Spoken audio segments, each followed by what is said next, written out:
हमारे फाइनाइट और non finite chapter के पहले वीडियो में फाइनाइट वर्ब के डेफिनेशन, टाइप्स, फंक्शंस और नॉन फाइनाइट वर्ब्स के डेफिनेशन और टाइप्स के बारे में कंप्लीट डिस्कस कर चुके हैं। लिंक डिस्क्रिप्शन पे है। इस वीडियो में आज हम नॉन फाइनाइट वर्ब्स के सभी टाइप्स को एक एक करके बारीक से डिस्कस करेंगे। पहले दी इन्फिनेटिव्स वर्ब्स के फर्स्ट टाइप टू इन्फिनेटिव्स को समझते हैं। टू इन्फिनेटिव एक वर्ब है जो टू के साथ वर्ब के बेस फॉर्म मिला के बनता है, जैसे to find, to eat, to waste, to live, to cheat होते हैं। और टू इन्फिनेटिव सेंटेंस में एक noun, object of a verb, object complements, subject complements, adjective और एडजंक्ट के रूप में कार्य करता है। टू इन्फिनेटिव्स को समझने से पहले subject of sentence, object of a verb, object complements, subject complement and adjective और एन एडजंक्ट के डेफिनेशन समझ लेते हैं, जो टू इन्फिनेटिव्स के फंक्शंस और यूजेस समझने में इजी होगा। इन इंग्लिश ग्रामर हम सब्जेक्ट शब्द का उपयोग उस व्यक्ति या वस्तु के बारे में बात करने के लिए करते हैं जो सेंटेंस में मुख्य कार्य करता है। मतलब the doer in the sentence is called subject. N object of a verb noun और प्रोनाउन होता है जो कि सेंटेंस में कार्य को रिसीव करता है। इसलिए an object of a verb is called the receiver of an action in a sentence. Object complements एक नाउन या प्रोनाउन होते हैं जो कि सेंटेंस के डायरेक्ट ऑब्जेक्ट के बारे में एक्स्ट्रा इंफॉर्मेशन देता है। So an object complements tells something more about the direct object in a sentence. Subject complement एक नाउन या एडजेक्टिव फ्रेज है जो ऑब्जेक्ट के प्लेस पर लिखे सब्जेक्ट के इंफॉर्मेशन देने वाला वर्ड्स को सब्जेक्ट कॉम्प्लीमेंट कहते हैं। एडजेक्टिव एक डिस्क्राइबिंग वर्ड है जो नाउन या प्रोनाउन को डिस्क्राइब करते हुए उनके क्वालिटी बताता है। एडजंक्ट टेल्स अस हाउ और where a particular action is done. चलिए टू इन्फिनेटिव्स वर्ब्स के फंक्शंस को एक एक करके समझते हैं। To infinitives is subject of sentence. Look at the sentence. Each sentence में इज वर्ब है और a good habit subject complement. यहाँ टू रीड वर्ब से पहले और सेंटेंस के आरंभ में यूज हुआ है, इसलिए टू रीड सेंटेंस का सब्जेक्ट है और जिसे कि हमें पता है सेंटेंस का सब्जेक्ट एक नाउन या प्रोनाउन होते हैं। ईच सेंटेंस में टू रीड नाउन है, मतलब टू इन्फिनेटिव सेंटेंस में नाउन यानी सब्जेक्ट की तरह यूज होते हैं।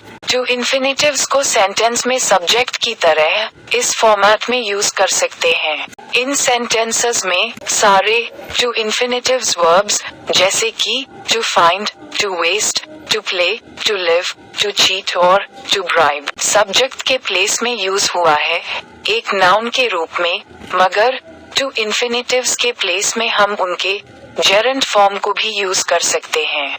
To infinitives as an object of a verb, मतलब टू इन्फिनेटिव सेंटेंस में ऑब्जेक्ट के तरह यूज होते हैं, जैसे ईच सेंटेंस में शी सब्जेक्ट है, फॉरगॉट वर्ब है और to bring her book objects हैं।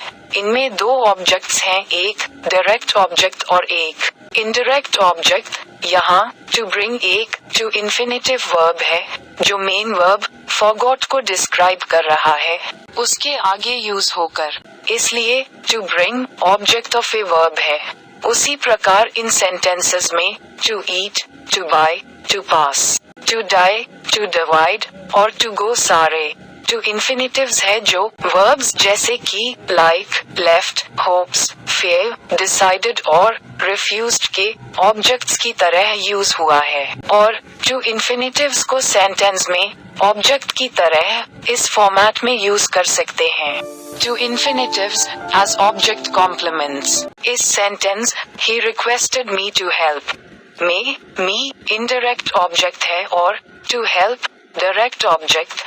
अगर हम ही रिक्वेस्टेड मी फ्रेज की मीनिंग को देखें तो डायरेक्ट ऑब्जेक्ट टू हेल्प के बिना मीनिंग इनकम्प्लीट है, क्योंकि रिक्वेस्ट करने की main purpose to help me object के आगे आकर ए बता रहा है कि रिक्वेस्ट क्या करने को किया गया है, इसलिए टू हेल्प एक ऑब्जेक्ट कॉम्प्लीमेंट है। जैसे कि इन सेंटेंसेस में टू वर्क ऑब्जेक्ट मी की कॉम्प्लीमेंट है, टू कम ऑब्जेक्ट अस की कॉम्प्लीमेंट है, टू जंप ऑब्जेक्ट इन की कॉम्प्लीमेंट है, टू ट्राई ऑब्जेक्ट मी की कॉम्प्लीमेंट और टू लीव ऑब्जेक्ट हर की ऑब्जेक्ट कॉम्प्लीमेंट है। और सेंटेंस में टू इन्फिनेटिव्स को ऑब्जेक्ट कॉम्प्लीमेंट की तरह इस फॉर्मेट में यूज कर सकते हैं। To infinitives as subject complement. इस sentence the house is to let में टू लेट इस सब्जेक्ट द हाउस के बारे में इंफॉर्मेशन दे रहा है कि जो घर है वो किराए पे देने वाला घर है। जैसे कि हमें पता है कि ऑब्जेक्ट के प्लेस पे लिखा सब्जेक्ट के इंफॉर्मेशन देने वाला वर्ड्स को सब्जेक्ट कॉम्प्लीमेंट कहते हैं, इसलिए यहाँ टू लेट सब्जेक्ट कॉम्प्लीमेंट है। उसी प्रकार इस सेंटेंसेस में टू अस्लीप द बेबी की सब्जेक्ट कॉम्प्लीमेंट है, टू सिंग हर की सब्जेक्ट कॉम्प्लीमेंट है, टू ब्लेम हु का सब्जेक्ट कॉम्प्लीमेंट है, टू मीट वी का सब्जेक्ट कॉम्प्लीमेंट है और टू फिनिश योर का सब्जेक्ट कॉम्प्लीमेंट है। और सब्जेक्ट कॉम्प्लीमेंट को सेंटेंस में इस फॉर्मेट में यूज कर सकते हैं।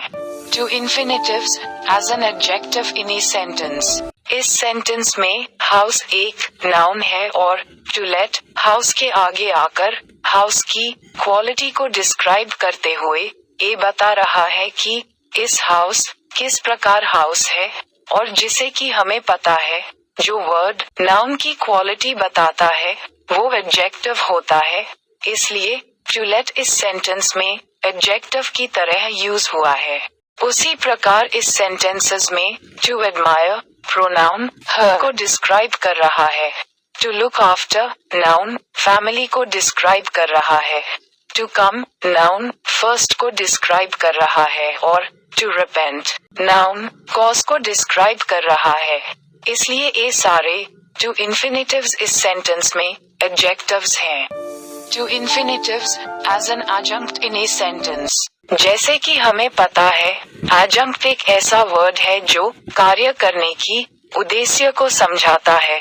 जैसे इस sentence he came to congratulate us में कार्य केम है और कार्य करने की उद्देश्य टू कंग्रेचुलेट समझाता है। मतलब टू कंग्रेचुलेट वर्ड से ये पता चलता है कि आने की आवश्यकता क्यों पड़ी, इसलिए टू कंग्रेचुलेट जो कि एक टू इन्फिनेटिव है इस सेंटेंस में एडजंक्ट के फॉर्म में यूज हुआ है। Now let's discuss bare infinitives, the second type of two infinitive verbs. Non-finite verbs के अंदर कुछ ऐसे verbs होते हैं जो to के बिना सेंटेंस में यूज होते हैं, उन्हें हम bare infinitives कहते हैं। चले जानते हैं कि कौन सा वो verbs हैं जिनको to के साथ यूज करना गलत होता है।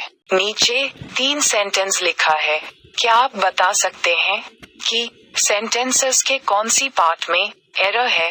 पहले तो सारे सेंटेंस थोड़ा थोड़ा ठीक ठाक लगा होगा, लेकिन जब मस्ट के साथ टू, नीडंट के साथ टू और मे के साथ टू देखते हैं तो मालूम पड़ा कि वर्ब्स के इस पार्ट में ही मिस्टेक्स है, क्योंकि जितने भी मॉडल ऑक्सिलरीज होते हैं जैसे can, could, shall, should, will, would, may, might, dare, need और मस्ट सिर्फ ऑट को छोड़ के और डू, डज, डिड के आफ्टर टू नहीं लिखते हैं, क्योंकि मॉडल ऑक्सिलरीज के साथ टू सेंटेंस को रॉन्ग बनाता है, एक गलत मीनिंग प्रोड्यूस करके। इसलिए modal auxiliaries bare infinitive verbs होते हैं जो सेंटेंस में विदाउट टू के साथ यूज होते हैं।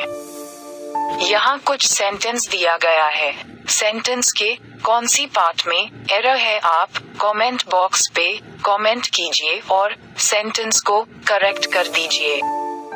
अब इन सेंटेंसेस को ध्यान से देखिए, शायद दोनों सेंटेंस आपको सही लगा होगा, लेकिन यहाँ भी मिस्टेक्स हैं, क्योंकि वर्ब्स ऑफ परसेप्शन जैसे see, hear, feel, look, listen, taste, notice, observe और वॉच, जो कि फिजिकल सेंसेस वाले वर्ब्स हैं, इनके साथ कभी टू यूज नहीं करते हैं।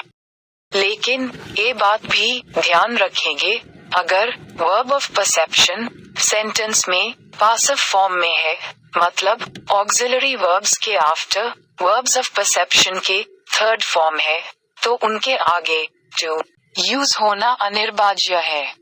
Without to with verb of perception rule के आधार पर इनमें से कौन सी सेंटेंस सही और गलत है, कमेंट कीजिए। अब जरा इन दो सेंटेंस को ऑब्जर्व कीजिए, क्या कुछ एरर नोटिस हुआ? शायद आपने यही पार्ट रॉन्ग है सोचे होंगे, बिल्कुल सही पकड़े हैं, लेकिन रीजन क्या है?